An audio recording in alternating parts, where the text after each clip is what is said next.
बिस्मिल्लाहिर्रहमानिर्रहीम। Last lecture में हम डिस्कस कर रहे थे belief in the here after, life after death को हम डिस्कस कर रहे हैं। मरने के बाद की ज़िंदगी को या क़यामत के ऊपर, आखिरत के दिन पर जो हमारा ईमान का कॉन्सेप्ट है उसको हम डिस्कस कर रहे थे। तो उसमें ये बात आई थी कि आखिरत का दिन यानी जो आखिरी दिन है इस ज़मीन के ऊपर उसको मुतय्यन नहीं किया गया, स्पेसिफ़ाई नहीं किया गया, लेकिन ये है कि उसके कुछ साइन जो है वो हमें बता दिए गए। कुछ कुरान में हैं, कुछ हदीस में हैं। इनमें से कुछ मेजर साइंस हैं और कुछ जो है वो माइनर साइंस हैं। तो मेजर साइंस जो है वो 7 हैं या बाद ने 10 का भी तज़किरा किया। माइनर साइंस बहुत ज़्यादा हैं, वो 40-50 के करीब हैं। तो मेजर साइंस में हमने डिस्कस किया था अपीयरेंस ऑफ दज्जाल। पहला बड़ा जो साइन है या जो आम तौर पे आप लोग सुनते रहते हैं क़यामत की निशानियों में से, वो दज्जाल की आमद है, दज्जाल का ज़ाहिर होना है। और अहादीस से यही महसूस होता है कि वो पैदा हुआ है, यानी वो मौजूद है। ठीक है, असल चीज़ उसका ज़ुहूर है, उसका ज़ाहिर होना है। दूसरा जो बड़ा साइन है वो है the rise of the Mahdi. इमाम महदी का ज़िक्र आता है। महदी इनका लक़ब है, इनका नाम नहीं है। यानी महदी का मतलब ये है कि वो शख्स जिसको हिदायत दी गई है, गाइडेड पर्सन।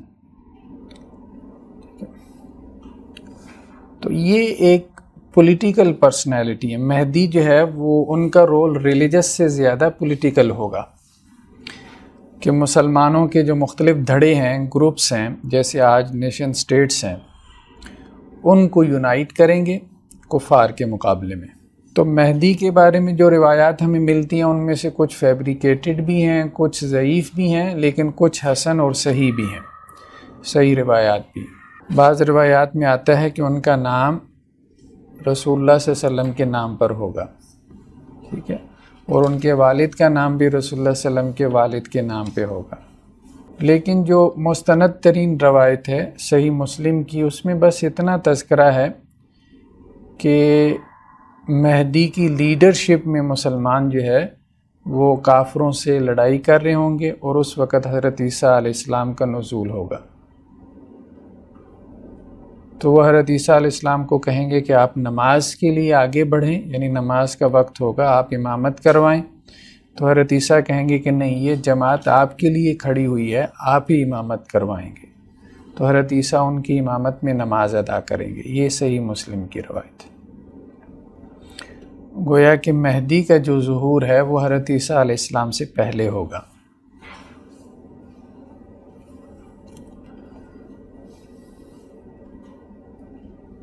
बाकी बहुत सारी रिवायात ऐसी भी हैं जो कि ज़ईफ़ दर्जे की हैं। ठीक है, जैसे अरब में एक बादशाह फ़ौत हो जाएगा, उसके ऊपर लड़ाई होगी, तो लोग महदी की बैत करेंगे बैतुल्लाह में या खाना काबा में, वल्लाहु आलम। अब ये उस तरह से मुस्तनद दर्जे की रवायात नहीं है। तीसरा बड़ा साइन जो है द रिटर्न ऑफ ईसा अलैहिस्सलाम फ्रॉम हेवन, यानी आसमानों से नुज़ूल होगा ना हज़रत ईसा अलैहिस्सलाम का। तो अल्लाह ताला कुरान मजीद में यही कह रहे हैं कि यहूदियों ने हज़रत ईसा अलैहिस्सलाम को ना तो कत्ल किया ना सलीब दी, वमा क़तलू वमा सलबू वलाकिन शुब्बिह लहुम। लेकिन हज़रत ईसा की जैसी एक तशबीह बना दी गई थी, जिस शख्स ने जासूसी की थी उसी की हज़रत ईसा जैसी शक्ल बना दी गई और उसी को पकड़ के उन्होंने सूली दे दी। तो यहूदियों ने अपनी तय यही समझा कि हमने हज़रत ईसा को मादल्ला सूली दे दी, लेकिन अल्लाह ने उनको आसमानों की तरफ उठा लिया। बर्रफ़अल्लाहु इलैहि। तो वो ज़िंदा आसमानों पे मौजूद हैं।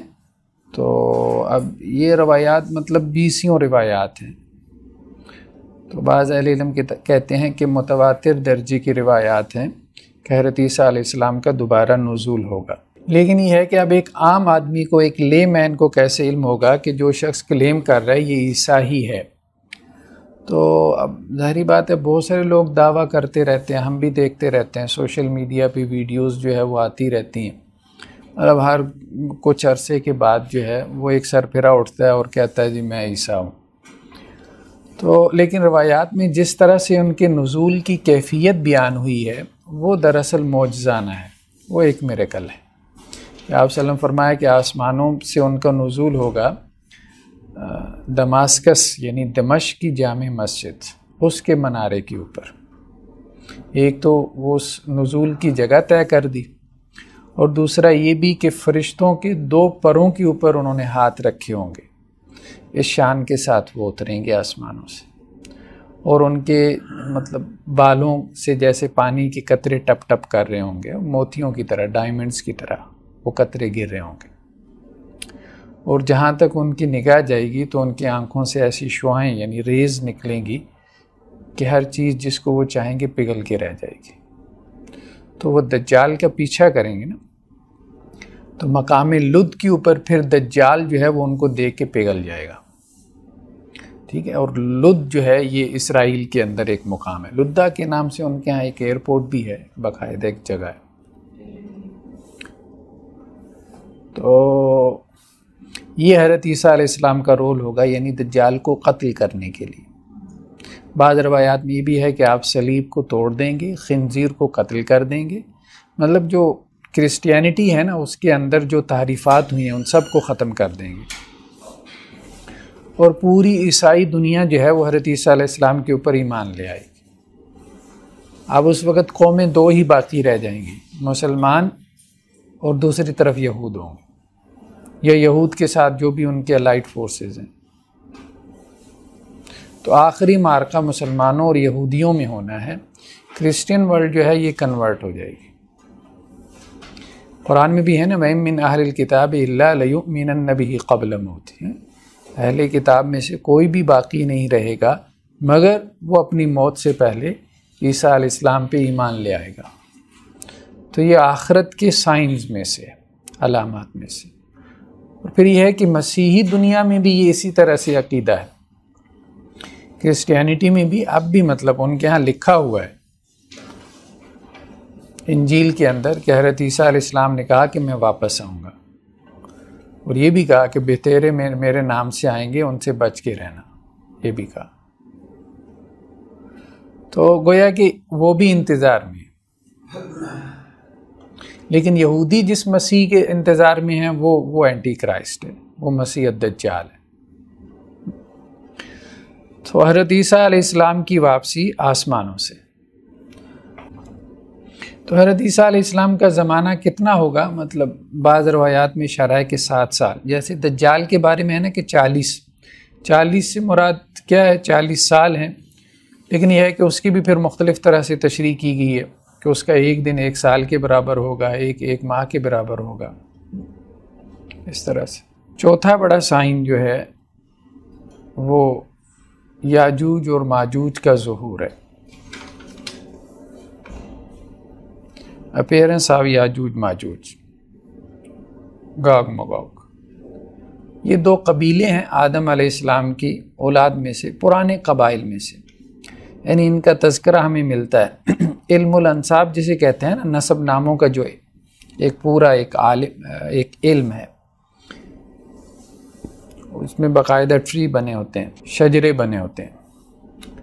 तो आज भी अगर आप बाइबल उठा के देखें, ख़ास तौर पे तौरात में जो शजरे मौजूद हैं, तो उनमें इन कबाइल का तज़किरा है, याजूज और माजूज का। अब ये कौन हैं, बहरहाल इसके बारे में मुख्तलिफ़ आरा हैं। हम कोई यकीन से कुछ नहीं कह सकते उन आरा के बारे में। जैसे बाद लोगों ने कहा कि जी ये चाइनीज़ हैं, बाद लोगों ने कहा जापानीज़ हैं, बाद लोगों ने कहा कि वेस्टर्न नेशन, मतलब जो भी मगरबी अक़वाम हैं वो सब याजूज माजूज हैं। लेकिन अल्लाह बेहतर जानते हैं। सही हदीस में इनके बारे में मालूमात बहुत कम दी गई हैं। कुरान में भी इनका तज़किरा है लेकिन इजमाली है। ठीक है। वो ज़ुल्करनैन की जो दीवार का ज़िक्र है ना, कि ये एक पहाड़ी दर्रे के पीछे थे और वहशी कबाइल थे, जिसे हम कहते हैं कि मतलब सिविलाइज्ड नहीं थे, जंगली थे। तो ये पहाड़ों के पीछे से आते थे और मुतमद्दिन दुनिया पे हमलावर होते थे, शहरों पे हमला करते थे और लूट मार करके चले जाते थे। तो लोगों ने ज़ुल्करनैन से शिकायत की, तो उन्होंने उनके उस दर्रे को बंद कर दिया जिस दर्रे से वो हमलावर होते थे। उसको सद्दे ज़ुल्करनैन कहते हैं, ज़ुल्करनैन की दीवार। और हदीस में यह है कि ये रोज़ाना जो है वो उसके अंदर सुराख करने की कोशिश करते हैं, लेकिन कामयाब नहीं हो पाते। यहाँ तक कि जब अल्लाह सुब्हानहू व तआला चाहेंगे तो उस वक़्त ये कामयाब हो पाएंगे, फिर ये निकलेंगे। और बाद रिवायात में ये भी है कि इनकी तादाद काफ़ी ज़्यादा है, यानी एक इंसान के मुकाबले में गोया 999 हैं, 1000 में से 999 याजूज माजूज, इतनी बड़ी तादाद। और जब ये निकलेंगे तो कीड़े मकोड़ों की तरह, ठीक है, हशरातुल अर्ज़ की तरह, दरिया के ऊपर से गुजरेंगे तो ऐसे महसूस होगा जैसे दरिया कभी यहाँ बहता ही नहीं था, यानी उसका पानी पी जाएंगे। और जो चीज़ इनके हाथ लगेगी वो खा पी जाएंगे, कीड़े मकोड़े, सांप, बिच्छू, इस तरह से इनकी कुछ सिफ़ात जो है वो हमें मिलती हैं हदीस में। इसलिए बाद लोग जो है वो चाइनीज़ की तरफ गए।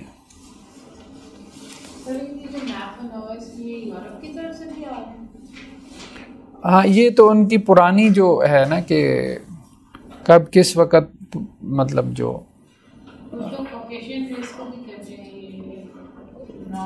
हम ये, हाँ, बहर मुख्तलिफ़ लोगों ने मुख्तलिफ़ उसमें गैसेस वगैरह गैस लगाए हैं, लेकिन यह है कि हम यकीनी तौर पे कुछ नहीं कह सकते।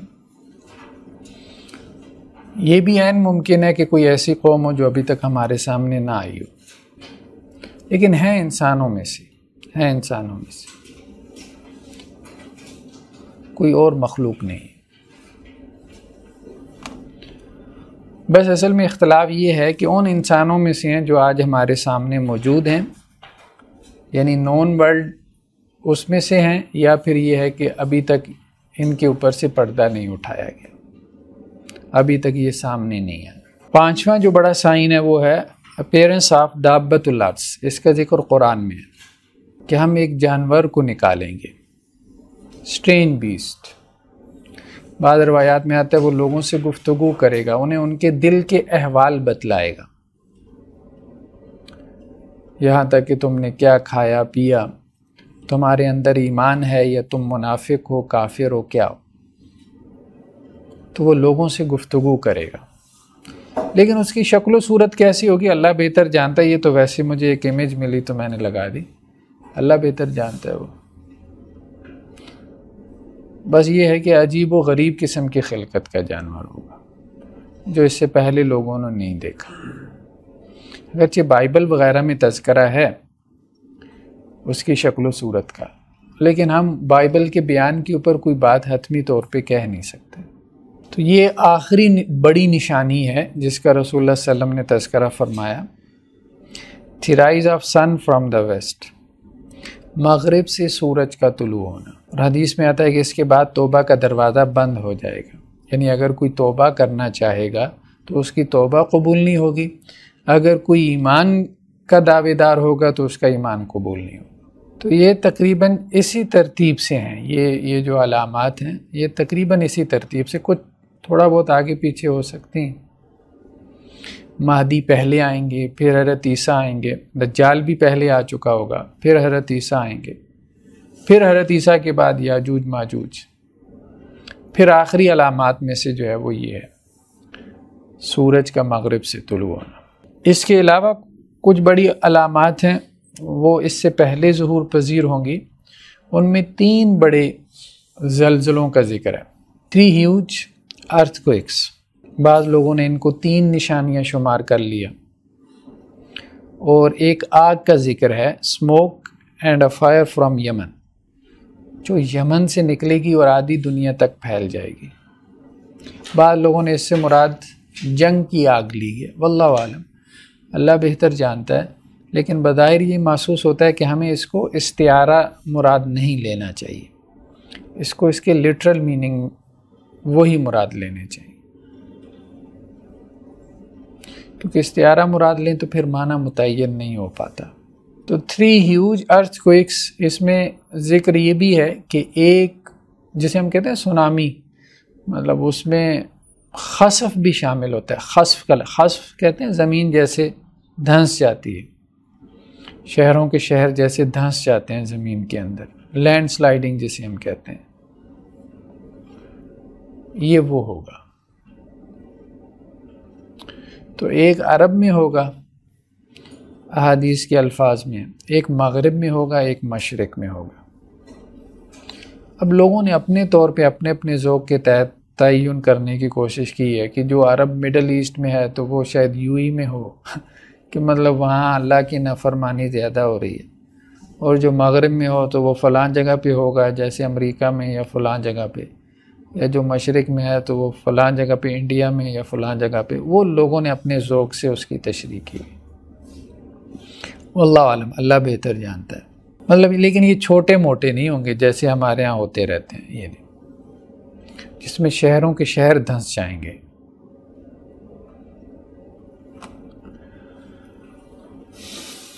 ये तो थे कुछ मेजर साइंस। तो अब हम आते हैं कुछ माइनर साइंस की तरफ। अलामात क़यामत में से पहला क्या है कि लोग जो हैं, हदीस के अल्फाज हैं कि लोग सुन्नत को छोड़ के किसी और रास्ते की पैरवी करेंगे। People would follow a way of life other than mine, यानी अल्लाह के रसूल कह रहे हैं ना कि मेरा रास्ता छोड़ के किसी और रास्ते की पैरवी करेंगे। इसे कहते हैं ना कि रसूलुल्लाह सल्लम रोल मॉडल नहीं रह जाएंगे, रोल मॉडल कुछ और पर्सनैलिटीज़ बन जाएंगी जिनको लोग बड़े शौक़ से फॉलो करेंगे। मतलब ये है कि रसूलुल्लाह की वजह से दाढ़ी नहीं रखनी, लेकिन यह है कि अगर किसी पॉप सिंगर ने रख ली है तो वो उसकी तकलीद में ज़रूर रख लेंगे। अब इस वजह से शलवार टखनों से ऊपर नहीं करनी कि मतलब ये सुन्नत है, लेकिन ये है कि अगर फैशन है तो ज़रूर कर लेंगे, फिर तो लड़कियां भी कर लेंगी।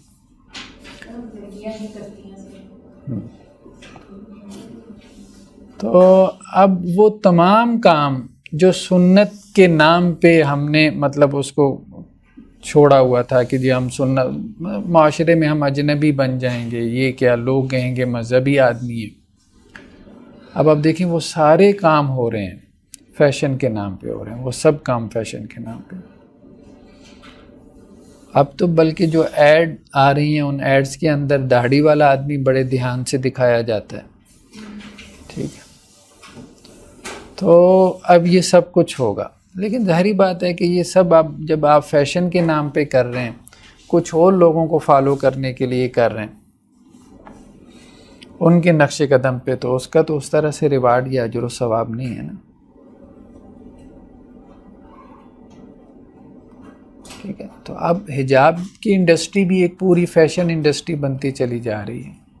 तो अब जैसे मुख्तलिफ हम देखते हैं ना, नेशंस हैं, कौमें हैं, माओ तुंग है, अब चाइनीज़ उसको जो है वो आइडियलाइज़ करते हैं, ठीक है। कमाल अतातुर्क है, तुर्क उसको आइडियलाइज़ करते हैं। हमारे यहाँ जैसे जिन्ना को आइडियलाइज़ किया जाता है, मोहम्मद अली जिन्ना रहमहुल्लाह। अब लोग उनकी जैसी टोपी पहनते हैं ना, तो ये होता है ना, एक पर्सनैलिटी से आप मुतासिर हैं तो आप उसके जैसा बनने की कोशिश करते हैं। तो रसूलुल्लाह सल्लम ने कहा कि मेरे जैसा बनने की कोशिश नहीं करेंगे, मुझसे मुतासिर होके, इन्फ्लुएंस होके, लेकिन यह है कि कुछ और लोग जो है वो आइडल्स बन जाएंगे कि जिनकी पूजा की जाएगी या जिनको फॉलो किया जाएगा। दूसरा एक ये तो बहुत ही जो है वो मतलब ऐसे लगता है जैसे ये तो बहुत अरसा पहले पूरी हो चुकी है। सल्लम ने फरमाया कि कौम का कमीना तरीन आदमी उनका सरदार बन जाएगा। तो जब ये तुम देख लो तो उस वक़्त क़यामत का इंतज़ार करो। यानी कौम का रज़ील तरीन आदमी, जलील तरीन आदमी, वो उनका हुक्मरान बन जाएगा। तो ये तो हम दहाइयों से देखते आ रहे हैं कि हमारे यहाँ हुक्मरानी जो है वो दहाइयों से, अशरों से ऐसे ही लोगों के पास रही है कि जिनको अवामुन नास जो है वो झाड़ झंकार से मचती रही।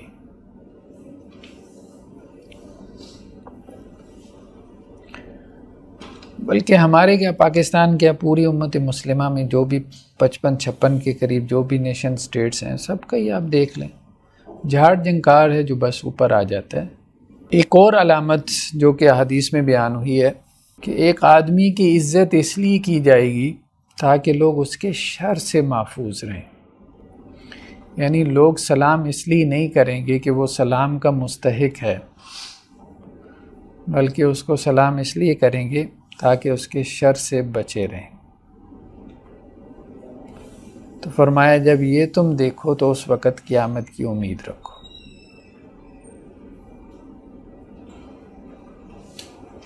और ये सब हमारी सोसाइटी में हो रहा है ना। मतलब अब लोग किसी के ओहदे को, किसी की पावर, किसी की अथॉरिटी, किसी की मालो दौलत, ठीक है, वो किसी की गाड़ी को सलाम करते हैं ना, उसके नेकी तकवा या मतलब परहेज़गारी, ये चीज़ें तो बहुत पीछे चली गई। वो जो अल्लाह के रसूल सल्लल्लाहु अलैहि वसल्लम की एक हदीस है ना, मतलब वो कितनी मोटिवेटिंग हदीस है, लेकिन अब ये चीज़ हमें बिल्कुल सोसाइटी में नज़र नहीं आती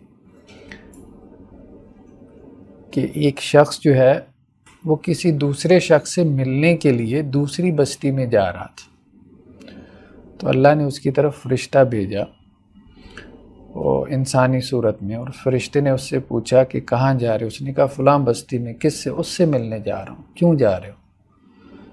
क्या उसने तुम्हारे साथ कोई एहसान किया था? नहीं, कोई एहसान नहीं है। कोई रिश्तेदारी है? कोई रिश्तेदारी नहीं। फिर सिर्फ़ अल्लाह के लिए।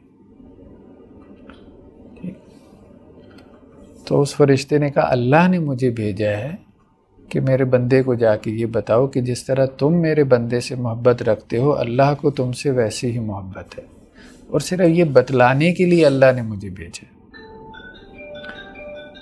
तो अब मतलब ये है कि हमारे जितने भी सोशल इंटरेक्शंस हैं, जितने भी हमारे समाजी ताल्लुकात हैं, उन सब के पीछे आप देख लें कि इंसान का जहन, इंसान की सोच कि कभी मुझे कुछ फ़ायदा हो जाएगा उससे, या उसको मुझसे कोई फ़ायदा हो जाए। वो वाली बात नहीं रही कि अल्लाह के लिए किसी ताल्लुक़ को कायम किया जाए या कायम रखा जाए, ये वाली बात नहीं रहेगी।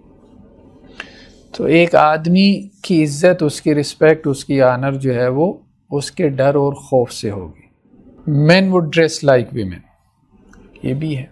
मर्द जो है वो औरतों के जैसे ड्रेसिंग करेंगे, ठीक है ना, कानों में बालियां पहनी हुई हैं, गले में जंजीर लटकाई हुई है, ठीक है, तो औरतों की तरह लंबे बाल रखी हुई हैं। तो अब ये सब चीज़ें, मतलब ड्रेसिंग में सिर्फ ये नहीं है, उसका लिबास नहीं है, उसका हुलिया, ये सब चीज़ें अब हमें नज़र आ रही हैं, ठीक है, सोसाइटी के अंदर, और बहुत ज़्यादा है। और ये सब मतलब फैशन के नाम पे जो है। तो main would dress like women, ये भी क़यामत की निशानियों में से है। फिर women would dress like women, औरतें जो है वो मर्दों की जैसी ड्रेसिंग करेंगी, ठीक है।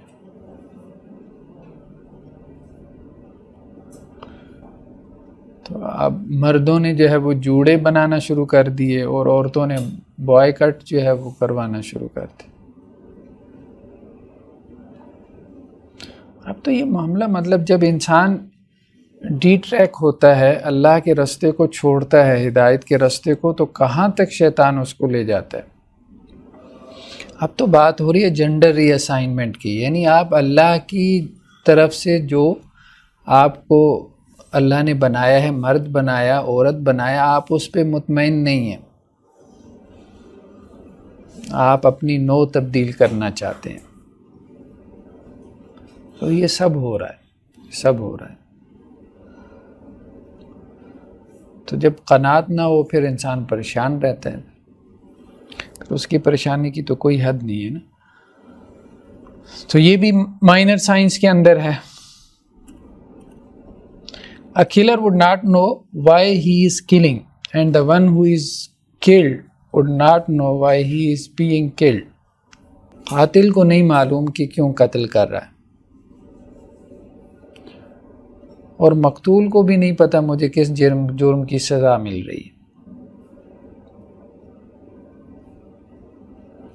ये भी क़यामत की निशानियों में से, और ये सब हम देख रहे हैं।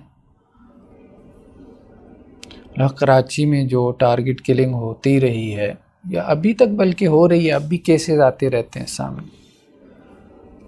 वो पिछले दिनों मौलाना तकी उस्मानी साहब पे अभी वो अटैक हुआ, अल्लाह ताला ने उन्हें महफूज रखा। उसके अलावा अभी 2-4 हफ्ते पहले की बात है कि बलूचिस्तान में उन्होंने क्या किया, वो बस जो है वो उसको रोक के और उसमें से पंजाबी लोगों को नीचे उतारा और शूट कर दिया कि ये पंजाबी हैं, हमारे वसाइल पे इन्होंने कब्ज़ा कर रखा है या हमारे वसाइल ये खा जाते हैं। तो टेररिज्म या जिसे दहशतगर्दी कहते हैं, ठीक है, वो रिलीजियस टेररिज्म भी है, मतलब तालिबानाइजेशन हुई है या उसकी वजह से भी एक्सट्रीमिज़म पैदा हुई है KPK वगैरह में। लेकिन यह है कि हमारी सोसाइटी को सिर्फ रिलीजियस टेररिज्म का सामना नहीं है, ठीक है। एक्सट्रीमिज़म जो है वो हमारे यहाँ लिसानी भी बहुत ज़्यादा है। कराची में जो बोरी बंद लाशें मिलती रहें या ड्रिल मशीनों से लोगों के जिस्मों में सुराख किए जाते रहे, अब ज़ाहिर बात है उसके पीछे कोई मज़हब तो नहीं था। क्या था? हम उर्दू स्पीकिंग है, वो नॉन उर्दू स्पीकिंग।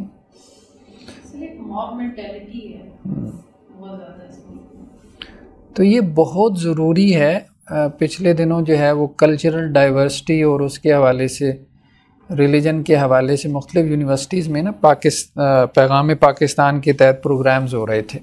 अब उसमें वो लोग क्या कर रहे थे, वो मैसेज ये दे रहे थे कि जी हमारे यहाँ जितना फसाद है उसकी असल वजह पीछे मज़हब है, तो मज़हबी आदमी को और ज़्यादा दबाओ।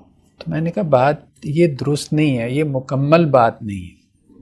हमारे यहाँ जो फसाद आपको नज़र आ रहा है इसके पीछे एक फैक्टर मज़हब है, इसके पीछे 20 फैक्टर्स हैं। एक ही फैक्टर के पीछे पड़े रहोगे तो कभी फसाद ख़त्म नहीं होगा। अब पंजाबियों को अगर बलूचिस्तान में मार दिया जाता है, इसके पीछे कोई मज़हब नहीं है, इसके पीछे जो फैक्टर्स हैं उनको एड्रेस करो, उसके पीछे जो एक्सट्रीमिज़म है उसको एड्रेस करो।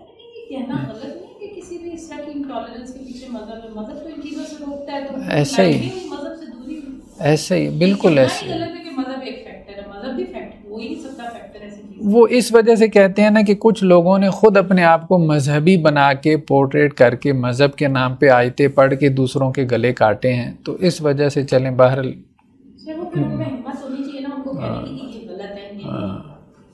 तो वो तो उन लोगों ने मज़हब को ज़ाहिरी बात है मिस इंटरप्रेट किया ना, जिन्होंने मज़हब को भी इस्तेमाल किया उन्होंने मज़हब को मिस इंटरप्रेट किया।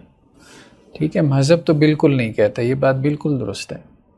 जिस तरह से हिस्ट्री में जिहाद को किया गया, अक्सर जगहों पे ज़ाती लड़ाइयाँ मुसलमानों से अपने ही मतलब रिलेटिव से, एक बादशाह की दूसरे बादशाह से, तो सबसे इजीएस्ट वे है मैक्सिमम जो एक आर्मी इकट्ठी करने का, वो यही है कि जिहाद की कॉल दे दें, मैक्सिमम बेनिफिट लिए जा सकते हैं। बस ऐसा है, हमारे यहाँ बहुत सारे नारों को गलत इस्तेमाल किया गया, ठीक है, लोगों को मोबिलाइज करने के लिए। ठीक, वो तो हर दिन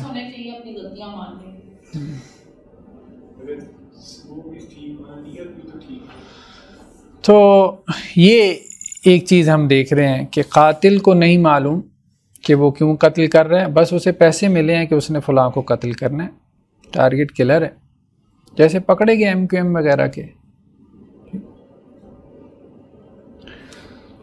तो ये वही बात ना जो पीछे भी गुजरी है कि लोग उसको सलाम करेंगे उसके डर और खौफ की वजह से हैं, तो लोग क्यों वोट कास्ट करते हैं।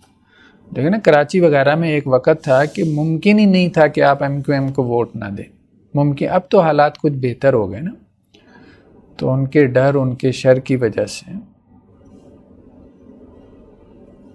तो लोग बता भी देते थे, वोट भी देते थे। सलाम तो बहुत छोटी सी चीज़ थी। Nothing would remain of Islam but the name and nothing would remain of the Quran but the traces. इस्लाम का नाम बाकी रह जाएगा और कुरान के हुरूफ बाकी रह जाएंगे। इस्लाम के नाम से मुराद क्या है? मतलब इस्लाम किताबों में रह जाएगा ना, प्रैक्टिस में नहीं रहेगा, सोसाइटी में आपको नज़र नहीं आएगा। तो मौलाना उबैदुल्लाह सिंधी जब यहाँ से भागे हैं, जब अंग्रेज़ की यहाँ पे हुकूमत थी, उन्होंने बड़ा काम किया खिलाफत वगैरह के लिए। तो ये कन्वर्ट थे ना, सिख थे पहले, फिर वहाँ से मुसलमान हुए, तो काफ़ी इंटेलेक्चुअल मतलब पर्सनैलिटी थे। तो ये रशिया में गए, वहाँ इनकी गुफ्तगूएं हुई हैं जो इनकलाब के लीडर्स थे, टॉल्स्टॉय वगैरह से। तो इन्होंने उनको कायल कर लिया था कि इस्लाम का निज़ाम बहुत बेहतर है। तो वहाँ रेवोल्यूशन उस वक़्त आ चुका था, मतलब नया नया आया था। पुराना निज़ाम उन्होंने ख़त्म कर दिया था, नए को उन्होंने इम्प्लीमेंट करना था। मौलाना उबैदुल्लाह सिंधी। तो मौलाना ने टॉल्स्टॉय वगैरह से और उन्हें कायल कर लिया कि इस्लाम का निज़ाम उससे बेहतर है जो तुम नाफिज करने जा रहे हो। आखिर में आके एक जगह पे जो है वो मौलाना कहते हैं कि मैं जवाब नहीं दे पाया, कि उन्होंने कहा कि 1400 साल से आप लोग हैं, ये जो आप कह रहे हैं ये कहाँ पर है? इस्लाम का मुआशी निज़ाम जो आप कह रहे हैं कि वो उससे बेहतर है जो मुआशी निज़ाम हम नाफिज करने जा रहे हैं, कम्युनिज़्म, तो ये बेहतर निज़ाम है कहाँ पर?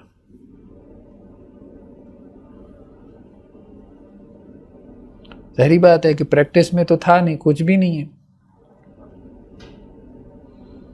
ज़्यादा से ज़्यादा हमने इस्लाम को प्रैक्टिस किया तो अपनी इंडिविजुअल लाइफ में प्रैक्टिस कर लिया, नमाज़ पढ़ ली, रोज़ा रख लिया, लेकिन एज ए निज़ाम एक सिस्टम के तौर पे तो इस्लाम को नहीं प्रैक्टिस किया गया या इम्प्लीमेंट नहीं किया गया। इस्लाम का मुआशी निज़ाम हो, उसका पॉलिटिकल सिस्टम हो, उसका जुडिशरी निज़ाम है,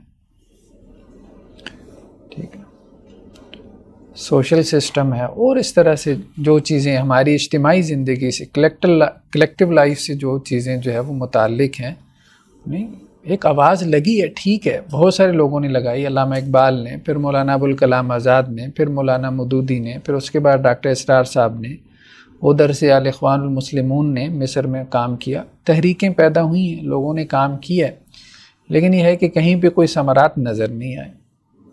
कहीं अगर कोई जैसे कहते हैं कि जी सिर्फ तुर्की के अलावा तुर्की में थोड़ा सा तजर्बा कामयाब रहा है, और कहीं पे कोई वक्ती तौर पे हुकूमत मिल भी गई तो वहाँ फ़ौज ने उसका तख्ता उलट दिया। जैसे मिस्र में जो है वो हम देख रहे हैं कि इख्वानियों के साथ हुआ, बड़ी कुर्बानियाँ दी उन लोगों ने। हाँ, ऐसा ही है। हमारे पास नबी सल्लल्लाहु अलैहि वसल्लम की तो मिसाल है, हमारे पास सहाबा की मिसाल है, ये तो नहीं कि दुनिया में कभी था ही। हाँ नहीं, ये बात तो ठीक है, ये बात तो बिल्कुल ठीक है, लेकिन ये है कि लोग तो आज देखना चाहते हैं ना, आज देखना चाहते हैं कि आज के हालात में क्या वो मतलब जैसे ना इस्लाम एप्लीकेबल है कि नहीं है, ये भी एक क्वेश्चन है ना। जब ये लोग कोई चीज लाते हैं, टॉलस्टॉय, लेनिन, स्टालिन, ये लोग कौन सा कोई लाए, पहली दफा ही ला रहे थे ना, पहली दफा, तो बताइए, तो ये तो लॉजिक बड़ी स्टूपिड सी है कि है नहीं है, तो इसलिए हम इसको सर्च नहीं कर सकते। बहरहाल देखें, हैं तो नॉन मुस्लिम ना, मुसलमानों को वैसे ही जो है उनसे कोई चीज़ लेना तो वो आसान काम तो है नहीं। The Masajid would be grand structures but would be divide of guidance. मस्जिदें बड़ी बड़ी होंगी लेकिन हिदायत से खाली होंगी, मतलब नमाजी नहीं होंगे ना। अब आप देख लें बादशाही मस्जिद में 1 लाख नमाजियों की जगह है, लेकिन 1-2 सफ़े मुश्किल से बनती हैं। सच है, उस वक्त कई हज़ार लोग ऐसी मस्जिद में मौजूद हैं, लेकिन सफ़े हुई सब फैसल मस्जिद में अक्सर ऐसा होता है कि अंदर नमाज में 1-2 सफ़े होती हैं और बाहर बहुत बड़ी बहुत मजमात। फैसल मार्क्स तो अब एक पिकनिक स्पॉट बन गया है ना, लोग वहाँ जाते हैं वाह वाह करने के लिए कि वो बड़ी खूबसूरत मस्जिद बना दी है, या बिरयानी खाने के लिए जाते हैं वहाँ पे उसके लान में बैठ के। तुर्की की जो है ये सबसे बड़ी मिसाल है, ये बनने लगी वैसे बनने लगी तो अच्छा है, अच्छा साइन है। पहले यहाँ एक बंदा भी नहीं खड़ा होता था। तो ये है कि बड़ी बड़ी मस्जिदें, और तो और आप यहाँ लाहौर में देख लें जो बहरिया टाउन में है, कितने लोग होते हैं, अब इतनी बड़ी मस्जिद है।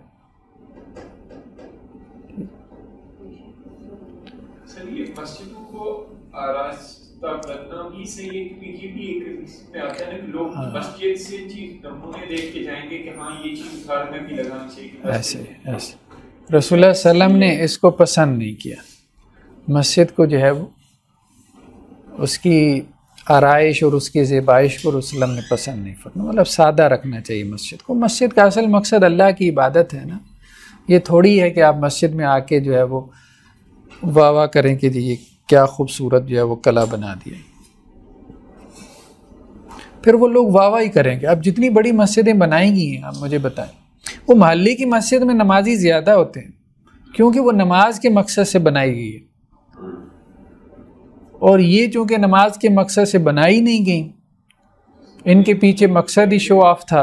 की सबसे बड़ी मस्जिद, एशिया की सबसे। तो अब वहाँ अब देखिए यहाँ बहरिया टाउन की मस्जिद में मैं गया हूँ, हर मतलब कुछ मिनट्स के बाद जो है वो एक शादीशुदा जोड़ा आता है, वो शूटिंग करवाते हैं। अरे क्या अजीब से हैं।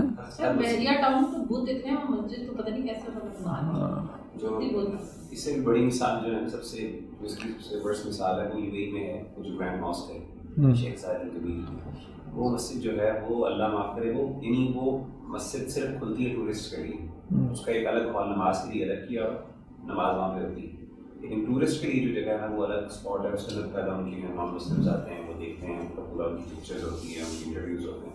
यूएई का काफी बुरा हाल है, अभी मैंने रिसेंटली देखा है, उन्होंने पूरा कुरान पाठ खोल लिया। वो जो है अगर आप उसको देखें तो वो ये तो ये मेरा ख्याल है नहीं, ये तो खैर ये तो छोटी मस्जिद है, वो तो सब वगैरह वो तो बहुत ही दुनिया ही और बस अल्लाह का शुक्र है कि हरम आबाद है, हरमैन आबाद है। तो ये गलत है ना, इसमें कुरान मजीद के कसस और कुरान के ऊपर पार्ट बनाना, हज़रत मूसा की वजह से पार्टीशन हुई, वो रेड सी की वो उसने दिखाया है, वहाँ से लोग गुजरे टूरिस्ट, यानी कि एंटरटेनमेंट के लिए कि कुरान भी सीखेंगे लोग, उसको इबादत समझेंगे। हाँ नहीं, इस तरह से मतलब अगर तो वो चीज़ इस तरह से बन जाए ना कि जिससे कुरान जो है ना वो उसको लोग हल्का समझना शुरू कर दें, तो ज़ाहिर बात है बिल्कुल भी मुनासिब नहीं। पैसा कमा रहे हैं।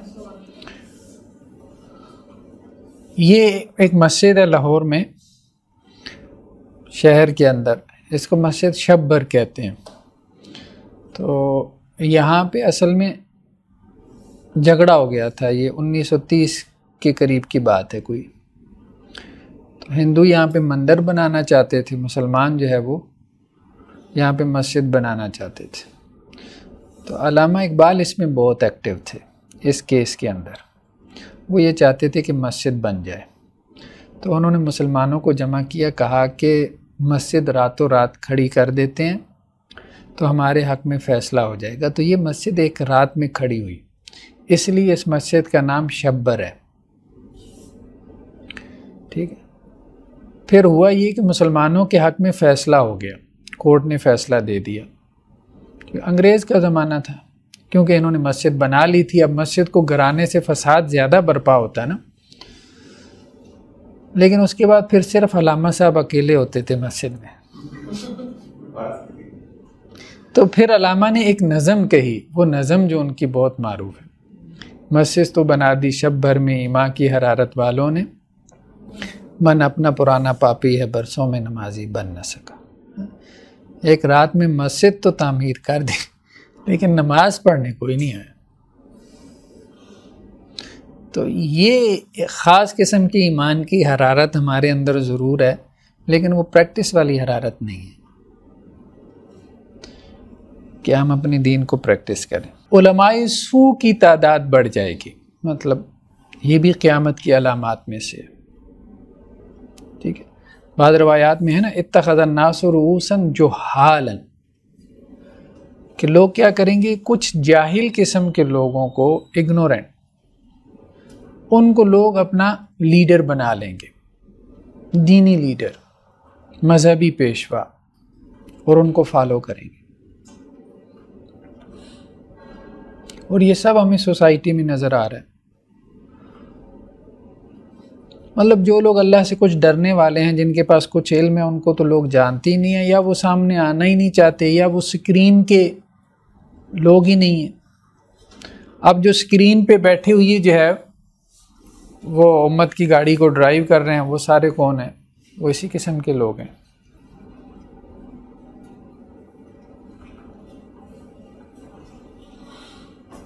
मतलब अजीब व गरीब किस्म की बातें। इंसान जो है वो बाज़ औक़ात सर पकड़ के रह जाता है कि ये हमारे यहाँ अच्छे अच्छे चैनल्स की ये सूरत हाल।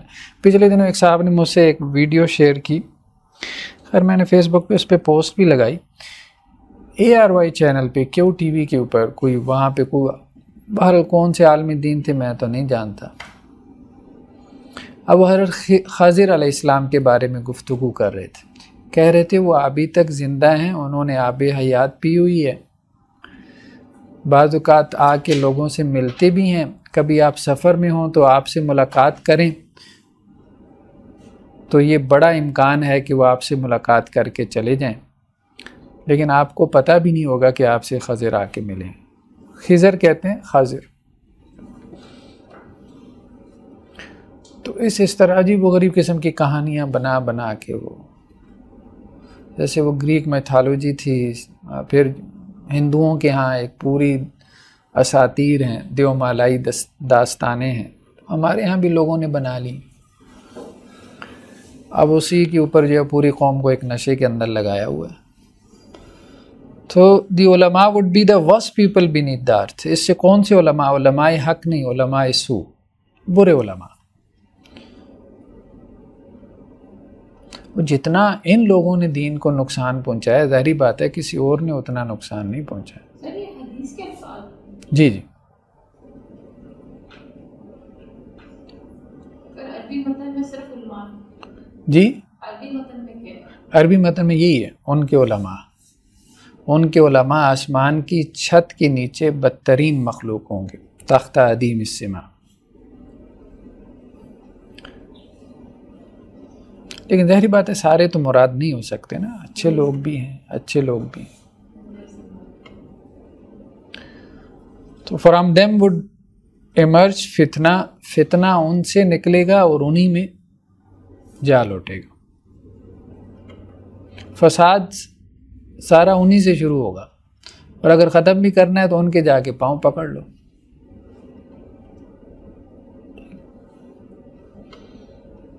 उनकी मन्नत समाजत कर लो कि भाई बाज आ जाएं, मेहरबानी आपकी। तो ये अब हम देख रहे हैं ये सब कुछ जो हमारे यहाँ रिलीजियस लीडरशिप है। एक तो वो जो कि एक मज़ारों का पूरा निज़ाम है, सिस्टम है, गद्दी नशीन है, उनका तो कोई मज़हब से लेना देना ही नहीं है। बस उनकी तो ज़ाहिरी शक्ल सूरत भी अब मजहबी नहीं रह गई, अक्सर व बेशतर की। बस वो उर्स के मौका पे पगड़ी बांध लेते हैं, बस इतनी सी बस उनकी जो है वो दीन के साथ एक अटैचमेंट है। सर एक और चीज़ भी बहुत है कि कुछ उलमा हैं जो उलमा हैं मेरे ख्याल से, और वो जो है यानी कि उनके साथ मुझे नहीं पता, वो वैसे तो बिल्कुल ठीक लगते हैं सारी चीज़ों में, लेकिन उन्होंने ये भी जायज़ होती हैं चीज़ें, जैसे ये हज और उम्रे के वो पैकेजेस करते हैं कि आपको हम साथ में, या फिर फ़लस्तीन चले हमारे साथ और हम आपको वहाँ उलमा के साथ चले, और ये इस तरह करके ये चीज़ें ठीक है? नहीं, समझ नहीं आई मतलब। आजकल एक ट्रेंड चल रहा है कि क्या? उम्रा प्लस सम विजिट, टर्की प्लस उम्रा। अच्छा, तो पहले इस तरह से ये नॉर्मली ये ट्रेंड चल रहा है। वो ये होता है कि हम साथ में, आपके एक आलिम होगा बड़ा सा, तो ये आपको सारा बताएगा। नहीं इस तरह से मतलब ये नहीं करना चाहिए। मतलब एक दीनी विज़िट है, उसको खालिस दीन के लिए रखना चाहिए, चाहे वो हज का विज़िट है चाहे उम्रे का है। बाकी ये है कि अगर किसी ग्रुप के अंदर कोई अच्छा आलमी दीन मौजूद है जिससे आपको कोई इंस्पिरेशन मिलती है, मोटिवेशन मिलती है, आपका कोई ईमानी लेवल बढ़ जाता है, उसमें तो कोई हर्ज वाली बात नहीं। बस ये है कि लोग उसकी वजह से सफ़र ना कर रहे हैं कि जी वो जा रहा है तो अब मैंने इसलिए जाना है। लेकिन सर प्रमोशंस में तो उसको यूज़ किया जाता है ना, एज एडवर्टाइजमेंट के लिए जा रहा है। हाँ, अगर वो उसको कारोबार के लिए इस्तेमाल कर रहा है फिर ज़ाहिर बात है वो अच्छा नहीं है कि जी मतलब जुनैद जमशेद साहब या मौलाना तारिक जमील साहब, नहीं नाजायज़ हम तो नहीं कहेंगे, लेकिन ये है कि जो आदमी इस मकसद से कर रहा है तो वो उन आलमी दीन को जो है वो फ्री में हज और उम्रा ऑफ़र कर रहा है, उसे पता है कि इनको मैंने फ्री में हज और उम्रा ऑफ़र कर दिया तो इनकी वजह से मुझे 50-60 मिल जाएंगे, और उनसे मैं इससे 10 गुना ज़्यादा कमा लूँगा, तो उसकी तो नीयत ज़ाहिरी बात है इस दीन से दुनिया कमाने की है ना, उसके लिए तो जायज़ नहीं है। लेकिन एक आम आदमी ज़ाहिरी बात है जो कि उन आलमी दीन से मुतासिर है और उससे उनसे फ़ायदा भी होता है, उसके लिए कोई हरज नहीं है। दज्जाल के मतलब वो इब्ने सयाद जो था उसके बाद उसका क्या हुआ था? इब्ने सयाद के बारे में रवायात में ये मिलता है कि वो गायब हो गया था, अचानक गायब हो गया था, फिर उसका कोई अता पता नहीं मिला। तो इसलिए अगरचे बाद साहबा कसम उठा के कहते हैं कि वो दज्जाल है, लेकिन बाद साहबा की राय है कि नहीं, वो दज्जाल नहीं। तो रसूलुल्लाह सल्लल्लाहु अलैहि वसल्लम ने भी यही कहा था कि आप सल्लम ने यकीनी तौर पे कहा कि अगर वो दज्जाल है ना तो तुम उसको कत्ल नहीं कर सकते, अगर वो नहीं है तो एक बेगुनाह को कत्ल करोगे।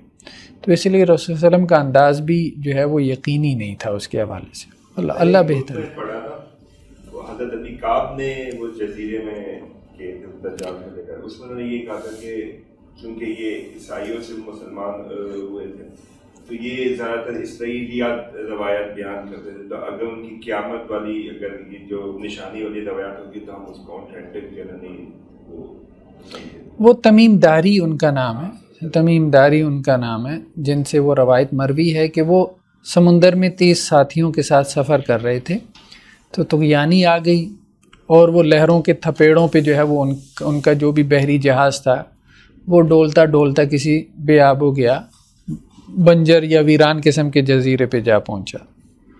तो वहाँ उन्होंने एक अजीब व गरीब किस्म की मखलूक को देखा जो गुफ्तगू कर रही थी, जानवर था जिसके पूरे जिस्म पे बाल ही बाल थे। तो उसने उनको कहा कि कोई शख्स तुम्हारा इंतज़ार कर रहा है उधर खंडरात में, वो तुमसे मिलने के लिए बड़ा बेचैन है, मुश्ताक है। तो ये हैरान हुए, उसके पीछे चले तो उन्होंने एक बहुत कवीउल जुस्सा आदमी उसको जंजीरों में जकड़ी हुई देखा और उससे पूछा तो उसने बताया मैं दज्जाल हूँ। तो फिर उसने इनसे सवालात किए, ठीक है ना, बहर तबरिया के पानी के बारे में कि उसका पानी जो है वो खुश्क हुआ है कि नहीं, कुछ नखलस्तान थे जिनके बारे में, खजूरों के बागात थे उनके बारे में पूछा कि वो अभी आबाद हैं या वीरान हो गए। तो इन्होंने जवाबात दिए। तो उसने कहा कुछ निशानियाँ पूरी हो गई, कुछ बाकी रहती हैं, तो मेरा ज़ुहूर होने वाला है। तो ये रवायत उन्होंने नकल की थी तमीम दारी ने। तो बहरहाल एक और रवायत में है कि रसूलुल्लाह सल्लल्लाहु अलैहि वसल्लम ने इशारा किया है मशरिक़ के समंदर की तरफ, तो इशारा करके कहा है कि दज्जाल उस तरफ है। एक हदीस अक्सर कोट करते हैं कि हुज़ूर सल्लल्लाहु अलैहि वसल्लम ने फरमाया कि हर उम्मत को या हर नबी को एक दिन मिला है और जो है अल्लाह का एक दिन जो है 1000 साल के बराबर। मैं अल्लाह की रहमत से उम्मीद करता हूँ कि अल्लाह मेरी उम्मत को आधा दिन और भी देंगे। तो वो इससे 1500 साल का पीरियड लेते हैं। मैं 2008 वो इससे 1500 साल का ड्यूरेशन लेते हैं कि 1500 साल। नहीं, ऐसी कोई चीज़ हम उस तरह से नहीं कह सकते मुस्तनद, और ना ही किसी मुस्तनद हदीस में ऐसी कोई बात है। ये बात इमाम साहब भी इस तरह से मुतय्यन नहीं करना चाहिए, बस क़यामत की निशानियाँ बयान कर दें। अल्लाह बेहतर जानता है अभी कितने हज़ार साल पड़े हैं या कितने साल पड़े हैं क़यामत के आने में, अल्लाह बेहतर जानता है। चलें जी, आज इतना ही काफ़ी है, फिर नेक्स्ट टाइम हम नया मौजू शुरू करेंगे। सुब्हानकल्लाहुम्मा बिहम्दिका नशहदु अल्ला इलाहा इल्ला अंता नस्तगफिरुका व नतूबु इलैक।